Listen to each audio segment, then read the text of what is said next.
ओम शांति। 25 जनवरी साकार मुरली। मीठे बच्चे, जैसे बाप तुम्हारा श्रृंगार करते हैं ऐसे तुम्हें भी दूसरों का करना है। सारा दिन सर्विस करो, जो आए उसे समझाओ। फिक्रात की कोई बात नहीं।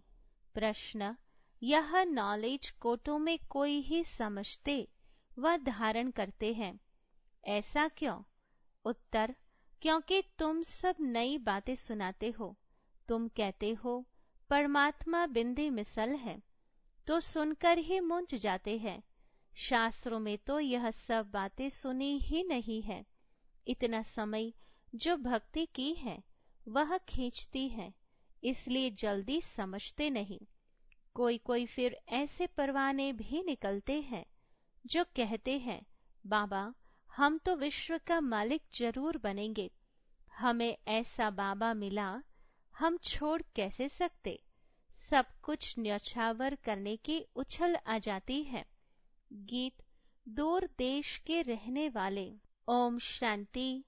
मीठे मीठे रूहानी बच्चे अच्छी तरह से जानते हैं कि हम मुसाफिर हैं। यह हमारा देश नहीं है।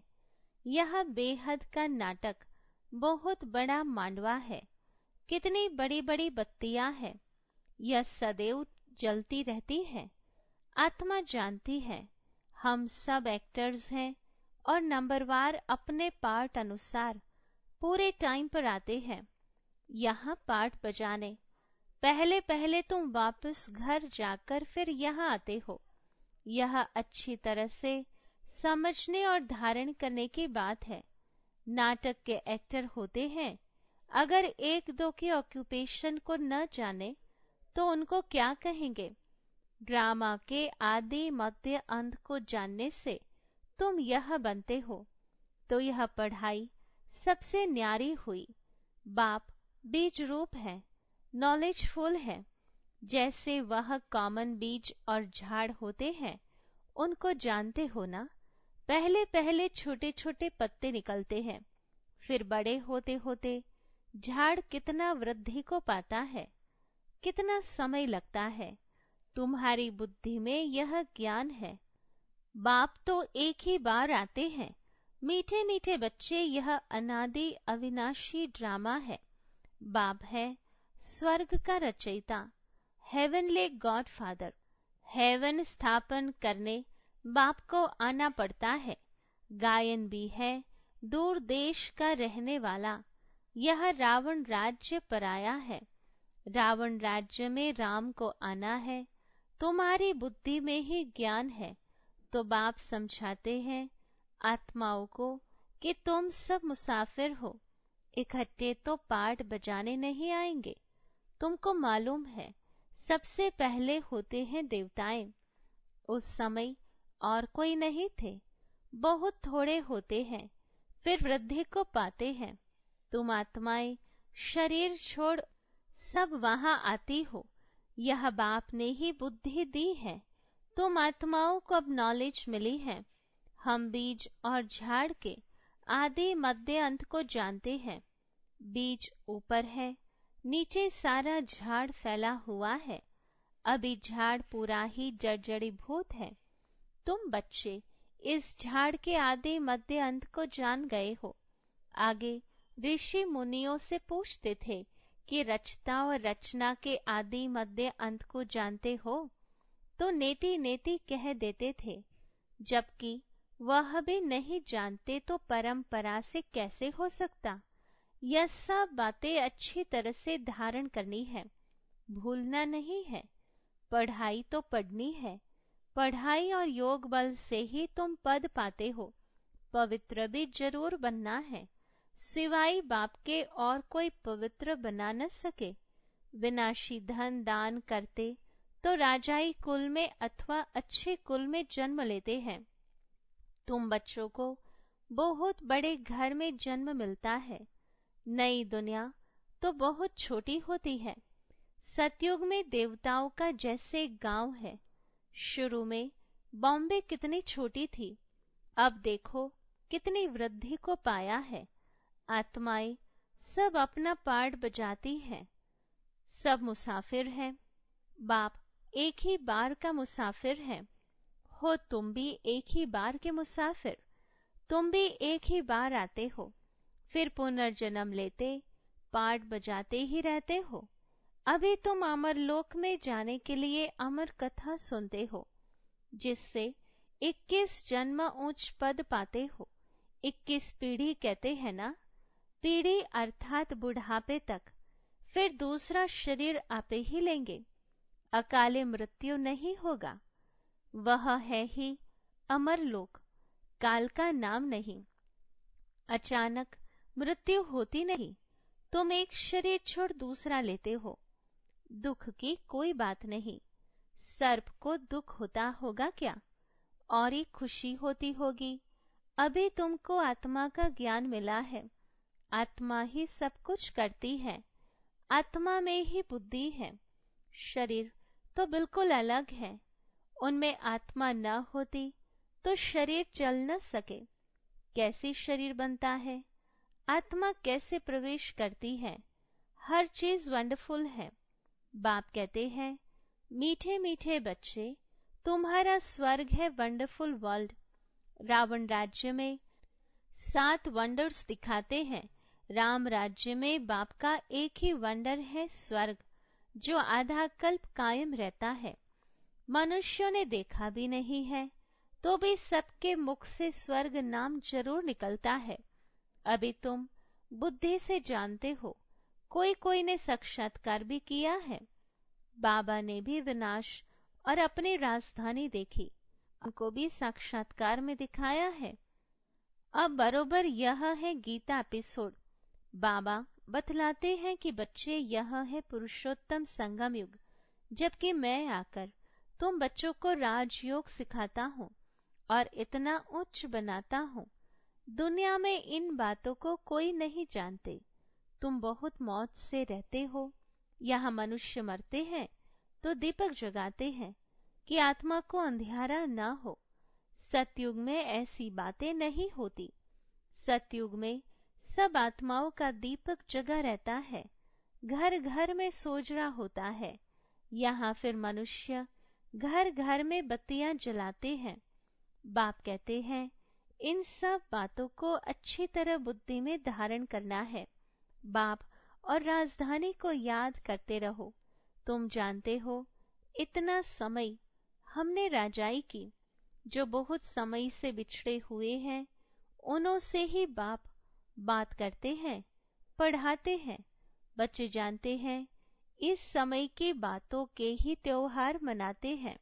शिव जयंती भारत में ही मनाते हैं। शिव है ऊंचते ऊंच भगवान। वह भारत में कैसे आते हैं?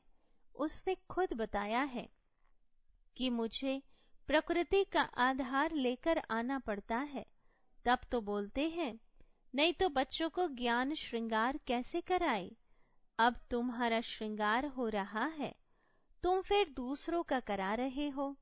मनुष्य से देवता बनाने का यह है बहुत सहज।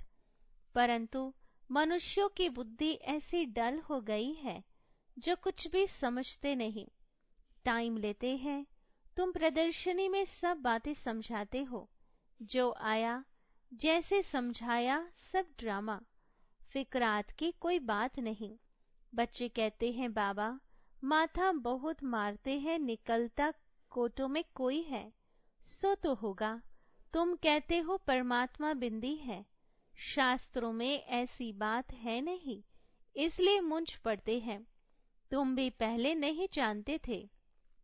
कोई कोई को 2 वर्ष भी समझने में लगे, चले जाते हैं, फिर आते हैं। इतना सहज भक्ति छूटती नहीं है। वह अपनी ओर खींचती है। यह भी ड्रामा में पार्ट है। सिवाय तुम ब्राह्मणों के और कोई नहीं जानते। विराट रूप का भी अर्थ समझा है। यह है तुम्हारी बाजोली। तुम चक्र लगाते हो। इनको विराट नाटक कहा जाता है। इनका भी तुमको ज्ञान है। उन कॉलेजों में तो क्या क्या पढ़ते रहते हैं। यहाँ वह बात नहीं।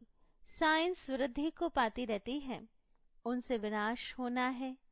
अभी भल तुम समझाएंगे, परंतु विरला कोई मिलेगा जो कहेगा यह तो बहुत अच्छी बात है, यह तो रोज समझाना चाहिए। कितना भी काम हो, परंतु कहेंगे हमको तो बाबा से वर्षा जरूर लेना है। यह तो अथाह अनगिनत कमाई है। बाबा कहते हैं बच्चे, मेरी बुद्धि में सारे झाड़ की नॉलेज है, सो अभी तुम भी समझ रहे हो। बाप जो समझाते हैं वह बहुत एक्यूरेट है, एक सेकंड न मिले दूसरे से। कितनी महीनता है, तुमने कितने चक्र लगाए हैं। यह ड्रामा जो मिसल चलता है, एक ही चक्र को 5000 वर्ष लगते हैं। उसमें सारा खेल चलता है, उनको ही जानना है। वहां गायें भी फर्स्ट क्लास होंगी। जैसा आपका पद वैसा फर्नीचर, वैसा मकान भव का होता है। खुशी भी आत्मा को ही होती है। हमारी आत्मा तृप्त हुई। तृप्त परमात्मा तो नहीं कहा जाता है। कहेंगे तुम्हारी आत्मा तृप्त हुई? हाँ बाबा, तृप्त हुई। तो यह सब खेल चलता आया है। बाप जो समझाते हैं यह भी ड्रामा का खेल है। अब बाप तुमको रिजुनेट करते हैं।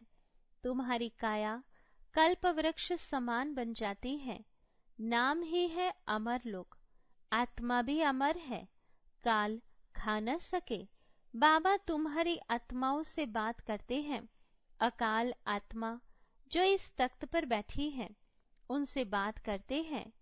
आत्मा इन कानों से सुनती है। हम आत्माओं को ही बाप पढ़ाने आए हैं। बाप की दृष्टि हमेशा आत्माओं पर रहती है। तुमको भी बाप समझाते हैं, हमेशा भाई भाई की दृष्टि रखो। भाई से हम बात करते हैं, फिर क्रिमिनल दृष्टि न जाए। ये प्रैक्टिस बहुत अच्छी चाहिए। हम आत्मा है, हमने इतने जन्म ले पाठ बचाया है। हम पुण्य आत्मा थे, हम ही पवित्र आत्मा बने हैं। सोने में ही खाद पड़ती है। जो आत्माएं पिछाड़ी को आएंगी, उनको क्या कहेंगे? कुछ परसेंट सोने का होगा। भल पवित्र होकर जाते हैं, परंतु पावर तो कम है ना। एक दो जन्म करके लिया, इससे क्या हुआ? बाबा जो मुरली चलाते हैं वह है खजाना। जब तक बाप दे तब तक तुम बाप को याद करते रहो। याद से ही तुम एवर हेल्दी बनते हो। चुप होकर बैठने से भी बहुत फायदा है। मन मना भव, इसका अर्थ भी कोई नहीं जानते। बाप ही हर बात का अर्थ समझाते हैं। यहाँ तो है अनर्थ। सबसे बड़ा अनर्थ है एक दो पर काम कटारी चलाना, जिससे आदि मध्य अंत दुख पाते हैं। सबसे छीछी हिंसा यह है, इसलिए इनको नर्क कहा जाता है। स्वर्ग और नर्क का भी कोई अर्थ नहीं समझते। वह है नंबर 1, नर्क है नंबर लास्ट। तुम जानते हो हम इस विश्व नाटक के एक्टर्स हैं। तुम नेति नेति नहीं कहेंगे। तुम श्रीमत से कितने अच्छे चित्र बनाते हो, जो मनुष्य देखते ही खुश हो जाए और सहज ही समझ जाए। यह चित्र बनाना भी ड्रामा में नोंद है। पिछाड़ी को तुम याद में ही रहेंगे। सृष्टि चक्र भी बुद्धि में आ जाएगा। नई दुनिया कौन बनाता और पुरानी दुनिया कौन बनाते हैं, यह सब तुम ही जानते हो। सतो रजो तमो में सबको आना ही है। अभी है कलयुग। यह किसी को पता नहीं कि बाप आकर हमको स्वर्ग का मालिक बनाएंगे। किसके ख्याल में भी नहीं आता। तुमको तो अभी सारी सृष्टि के आदि मध्य अंत की नॉलेज है। रचयिता बाप इसमें बैठ समझाते हैं कि मैं तुम आत्माओं का बाप हूँ, बेहद का टीचर हूँ। यह संगम युग है, पुरुषोत्तम युग। सतयुग और कलयुग को पुरुषोत्तम नहीं कहेंगे।